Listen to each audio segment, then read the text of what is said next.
तो अभी अभी जून 24 का अकाउंट्स का पेपर हुआ फाउंडेशन का, और जैसा रिव्यू प्राप्त हुआ है, मिला है, रिसीव्ड हुआ है, उसके अकॉर्डिंग पेपर जो था वो लेंदी था, स्टूडेंट्स के अकॉर्डिंग लेंदी था, और प्लस टाइम कंज्यूमिंग भी था।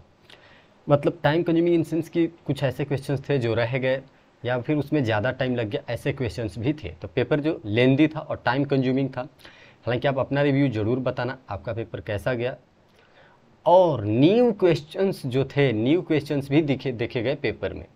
न्यू क्वेश्चंस मतलब जो पहले नहीं पूछे गए थे, तो वैसे वैसे न्यू क्वेश्चंस भी थे।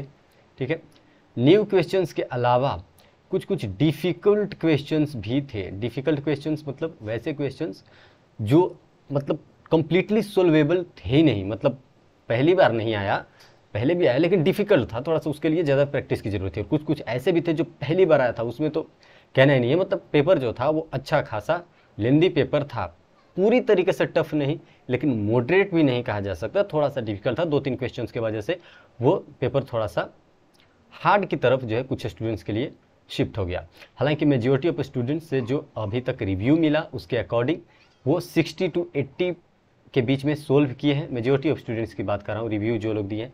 हालांकि उन्हीं में से कुछ लोग हैं जो कि 45 और 55 तक ही सोल्व कर पाए हैं।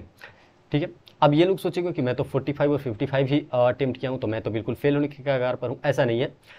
आप जो अटेम्प्ट करते हैं अकाउंट्स में, उसका स्टेप मार्किंग होता है। जो आपको लग रहा है कि आपने गलत भी सोल्व किया है, या आपका आंसर आप जान रहे हो कि आपका गलत है, या कहीं पे चेक किए तो आपका गलत आया, तो इसका मतलब ये नहीं है कि आपको बिल्कुल भी मार्क्स नहीं मिलेंगे। स्टेप मार्किंग है, आपको मार्क्स मिल जाते हैं।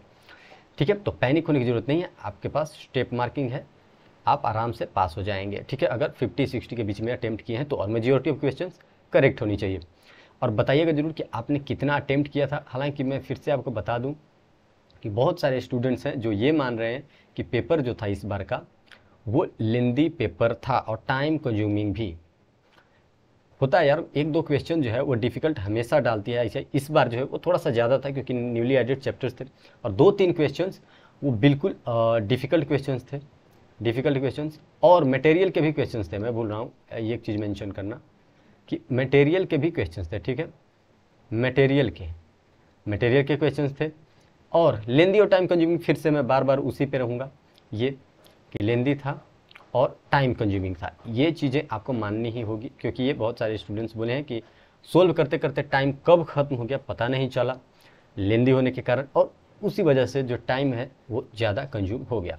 हालांकि मटेरियल से भी क्वेश्चंस थे, कुछ कुछ ऐसे ऐसे क्वेश्चंस थे जो कि मटेरियल्स के जैसे ही थे, लेकिन उसमें कुछ कुछ एडजस्टमेंट्स अलग थे, पॉइंट्स अलग थे, और 1-2 क्वेश्चन ऐसे थे जो डिफ़िकल्ट लेवल के थे।